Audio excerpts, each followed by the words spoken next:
गांव के एक छोटे से घर में राजकुमार, उसकी पत्नी सीमा और उनकी प्यारी बेटी पिंकी रहते थे। राजकुमार मेहनत मजदूरी करता था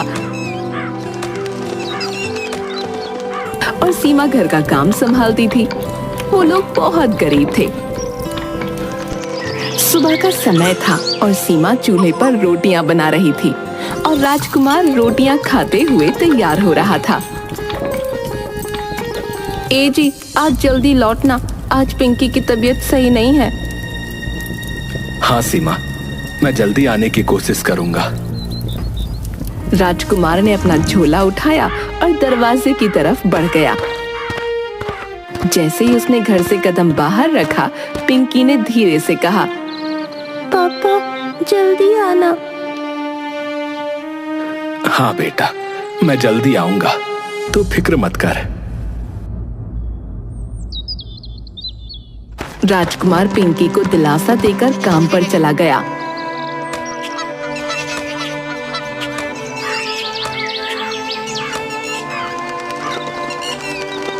फिर जब वो शाम को अपने काम से वापस आ रहा था तो अंधेरा होने लगा था और सड़क पर हल्की हल्की बारिश हो रही थी। अचानक एक तेज रफ्तार ट्रक ने राजकुमार को टक्कर मार दी। दुर्घटना इतनी भयानक थी कि राजकुमार तुरंत बेहोश हो गया। आसपास के लोग दौड़ते हुए आए। अरे सर, जल्दी अस्पताल लेकर चलो, वरना ये मर जाएगा। अरे जल्दी करो भाई, जल्दी करो। हे भगवान, ट्रक ने इसकी क्या हालत कर दी है, देखो। लोगों ने राजकुमार को अस्पताल पहुंचाया। एक आदमी ने सीमा को ये खबर दी, जिससे वो घबरा गई और तुरंत अस्पताल पहुंची। डॉक्टर साहब, मेरे पति कैसे हैं? आपके पति के दोनों पैर काटने पड़े हैं। हालत नाजुक है, लेकिन हम पूरी कोशिश कर रहे हैं। ये सुनकर सीमा के पैरों तले जमीन खिसक गई और उसकी आंखों में आंसू आ गए। उसको कुछ समझ नहीं आ रहा था कि आखिर वो करे तो क्या करे।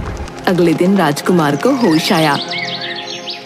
मेरे पैर, सीमा, सीमा मेरे पैर, सीमा मेरे पैर। आप घबराइए मत, मैं हूँ आपके साथ। नहीं सीमा, अब सब खत्म हो चुका है। आप कैसी बातें कर रहे हैं? मैं आपके साथ हूँ, पिंकी है, कुछ खत्म नहीं हुआ है। आप शांत हो जाइए। अब मैं कुछ नहीं कर पाऊंगा, मेरे पैर कट चुके हैं। इससे अच्छा तो मैं मर ही जाता।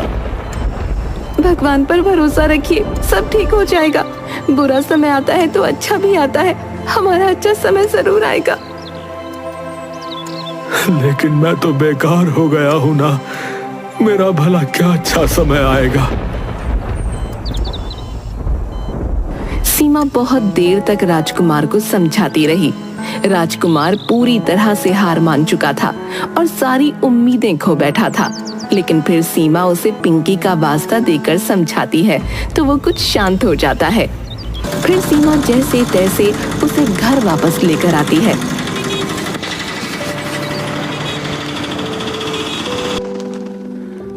मुझे माफ कर देना, अब मैं तुम लोगों का सहारा नहीं बन पाऊंगा, उल्टा बोझ बनकर रहूंगा। क्या मैं जब छोटी थी तो आप पर बोझ थी? नहीं बेटा, तू कैसी बात कर रही है? क्या मैं जब बीमार पड़ती हूँ तो आप पर बोझ होती हूँ? नहीं बेटा, तू किसी भी हाल में मुझ पर बोझ नहीं हो सकती। तू मेरी प्यारी बेटी है। तो फिर आप हम पर बोझ कैसे हो सकते हो? आप भी तो मेरे पापा हो ना, और माँ के पति। देखा, हमारी बच्ची कितनी समझदार हो गई है। अब फालतू में इतनी फिक्र कर रहे हो। राजकुमार और तेज रोने लगता है और पिंकी को गले लगा लेता है। वहीं सीमा ने राजकुमार के इलाज में सारे पैसे लगा दिए थे, तो अब उनके पास कुछ बाकी नहीं था। यहाँ तक कि खाने को भी कुछ न था।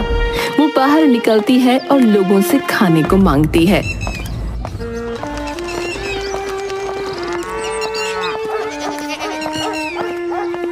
बहन जी, मेरे घर में खाने को कुछ भी नहीं है। मेरे पति का एक्सीडेंट हो गया था, मुझे कुछ खाने को दे दो।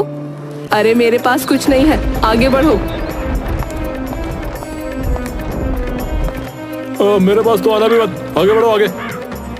लोगों ने उसे ऐसे दुत्कार दिया जैसे वो कोई फैलने वाली बीमारी के लिए उनकी तरफ बढ़ रही हो।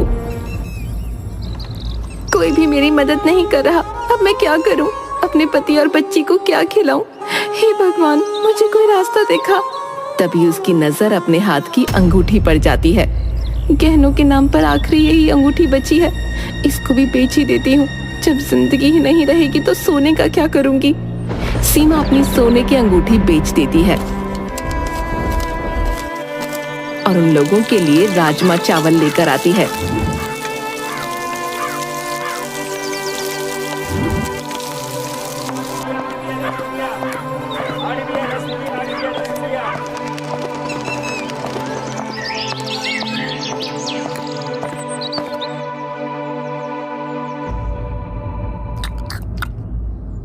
ये राजमा चावल तो बहुत स्वादिष्ट है, लेकिन उतने स्वादिष्ट नहीं जितने आप बनाती हो। आपके हाथ की बात ही अलग है। सीमा, पिंकी कुछ कह रही है। माफ करना, मैं किसी सोच में डूबी हुई थी। सोच रही थी कि पैसे कमाने के लिए अब मुझे क्या करना चाहिए। आप राजमा चावल ही क्यों नहीं बेचना शुरू करती? इससे तो बहुत अच्छा खाना बनाती हो आप। सीमा को पिंकी का आइडिया अच्छा लगा।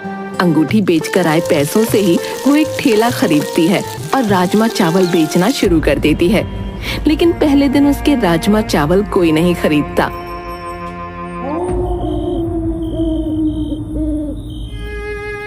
आज एक प्लेट भी राजमा चावल नहीं बिका।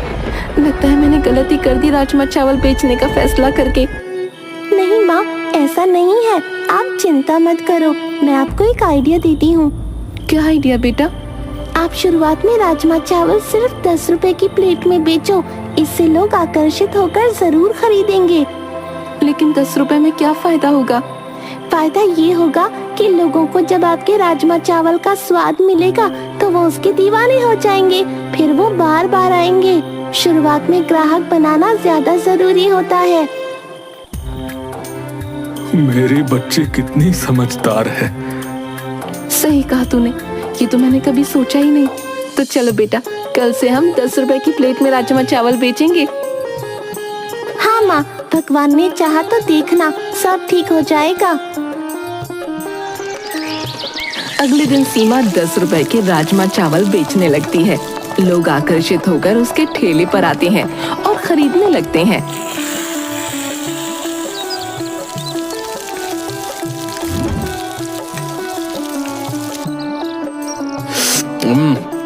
वाह, ये राजमा चावल तो बहुत ही स्वादिष्ट है। अरे वाह भाई, मजा ही आ गया। थोड़ा सा और राजमा डाल दो प्लीज इसमें। हाँ बिल्कुल, और कीमत भी बहुत कम है। अब तक हम इतना महंगा और बेकार राजमा चावल खाकर पागल बन रहे थे, बताओ है? हाँ, ये इतना स्वादिष्ट है कि इसके तो मैं 100 रुपए भी दे सकता हूँ। धन्यवाद, आप लोगों का प्यार ही मेरी ताकत है। धीरे धीरे सीमा का ठेला मशहूर हो जाता है और उसके राजमा चावल बिकने लगते हैं। लोग उसकी तारीफ करने लगते हैं और सीमा को एक उम्मीद की किरण दिखाई देती है। इस बीच सीमा ने अपने ठेले पर एक बोर्ड लगा दिया जिस पर लिखा था कि गरीबों के लिए ये प्लेट 10 रुपए की है। अमीर अपनी मर्जी से दे सकते हैं और जिनके पास कुछ नहीं है वो फ्री में खा सकते हैं। माँ, आपने ये बहुत अच्छा किया। इससे हमारा भी फायदा होगा और गरीबों का भी। बेटा, मैं तो बस इतना चाहती हूँ कि कभी कोई भूखा ना सोए। कुछ समय बाद शहर के लोग गांव घूमने आते हैं। वो भी सीमा के ठेले पर रुकते हैं और उसके राजमा चावल की तारीफ करने लगते हैं। वाह, अरे वाह भाई, मजा ही आ गया। ये राजमा चावल तो सच में लाजवाब है। हाँ, और यहाँ के देसी स्वाद का तो जवाब ही नहीं है ना?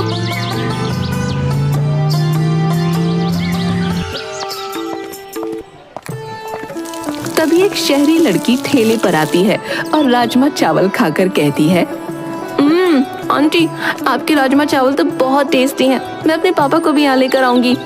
धन्यवाद बेटी, तुम्हारा स्वागत है। तुम अपने पापा को भी लेकर आना। हाँ, उन्हें राजमा चावल ना बहुत पसंद है। और आपके हाथ के राजमा चावल खाकर तो वो दीवाने ही हो जाएंगे। हाँ। लड़की की बातें सुनकर सीमा का मन उत्साह से भर जाता है। उसे महसूस होता है कि उसकी मेहनत रंग ला रही है और वो सही राह पर है। उसकी छोटी सी दुकान अब लोगों के दिलों में अपनी जगह बना रही है। ये सीमा तो बहुत तेजी से तरक्की कर रही है, मुझे कुछ करना होगा इसका। क्या तले मालिक?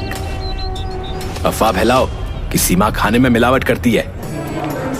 राजीव अफवाह फैलाने की कोशिश करता है, लेकिन लोगों को उस पर विश्वास नहीं होता। मैंने सीमा के राजमा चावल खाए हैं, वो बिल्कुल शुद्ध और स्वादिष्ट है। लोगों का विश्वास बरकरार रहता है और सीमा की दुकान पर भीड़ बढ़ती जाती है।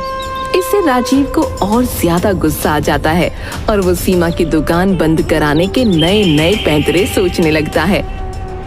तो क्या होता मालिक? मैंने एक नकली फूड ऑफिसर बुलाया है, वही जो खाने में मिलावट की जांच परख करते हैं।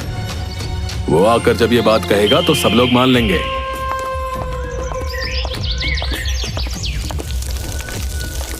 एक्सक्यूज मी मिस, मैं फूड ऑफिसर हूँ और मैं आपके राजमा चावल की सेफ्टी चेकिंग करने आया हूँ। मुझे आपके खिलाफ शिकायत मिली है कि आप बासी सामान इस्तेमाल करती हैं और मिलावट भी करती हैं।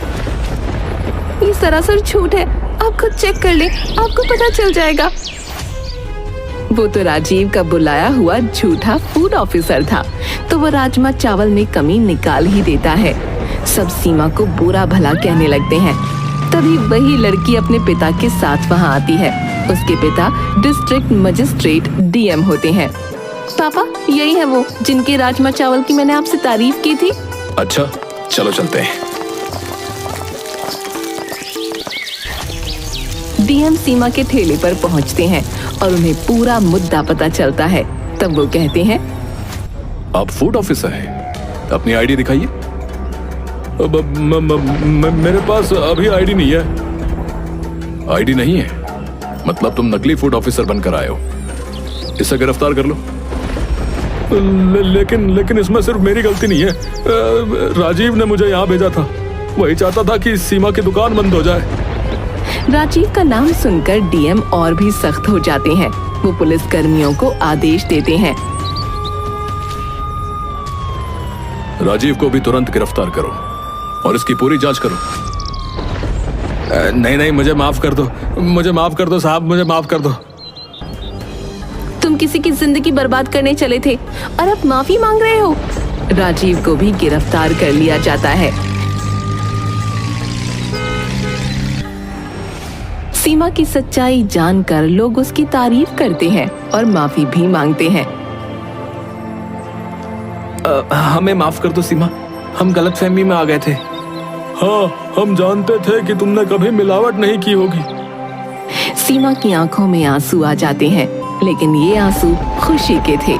उसे विश्वास था कि ईमानदारी और मेहनत का फल हमेशा मीठा होता है। फिर वो डीएम और उनकी बेटी को राजमा चावल खिलाती है।